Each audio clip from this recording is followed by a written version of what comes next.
a väčšinou tam hrá do toho aj trošku taká abnormne sa vyvíjajúca osobnosť dieťaťa, ak už ide o trest rodičov. Alebo to býva v prípade rozvedených rodín, ak dieťa žije u jedného rodiča a dospelo, tak uteká k tomu druhému za účelom nejaké manipulácie.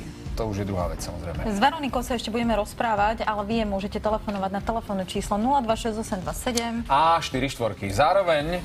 Ja už tu vidím chlapcov, ktorí sa na nás usmievajú a tiež pozorne pozerali. Si veľmi spokojná. A rozmýšľali nad tým, či som aj ja niekedy neodišiel z domu. A možno, že som odišiel do takej Indonézie, aby som si zobral niekoľko cien. Chlapci, nebojte sa, zoberte si to do ruky, lebo môže sa stať, že budete aj vyhovoriť.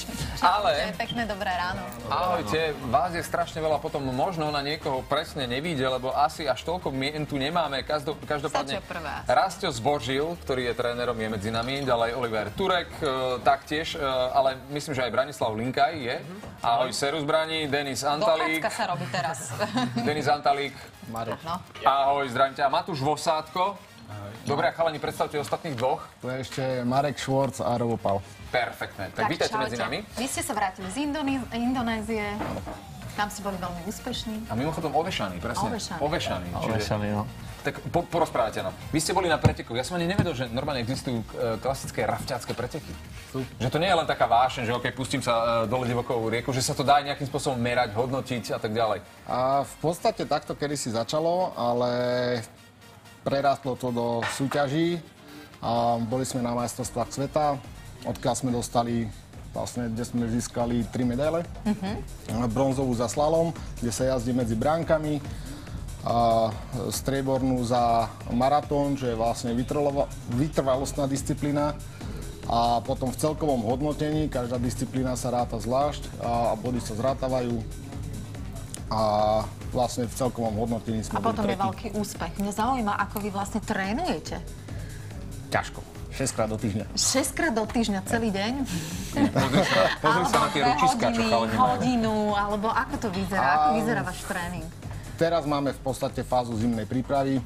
To znamená, že nie ste na vode, predpokladám? Či? Zatiaľ nie. Raz do týždňa máme bazén, kde trénujeme aj padlovanie. V bazéne? Áno. S týmto? Áno. Čo? To je aký veľký ten bazén? Normálny plavecký bazén. 25 alebo 50? Začínam tam 25. 25 vám... Aha, dobre. Máte tam protiprúd? Nie. Chlapcov priviažem o gumu a... Aha, dobre.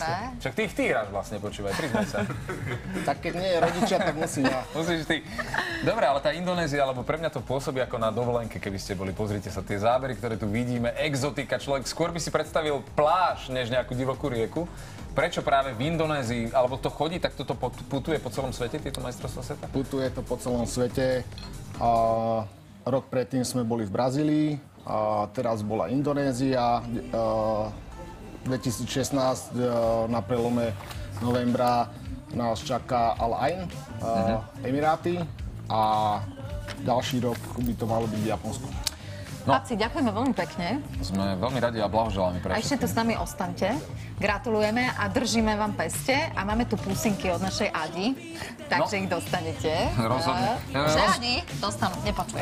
Rozprávku vám ponúkať nebudeme, lebo vyzeráte, že to pozeráte už len tajne, tak si to pozriete spolu s nami a vy zostanete tiež. Pekné ráno.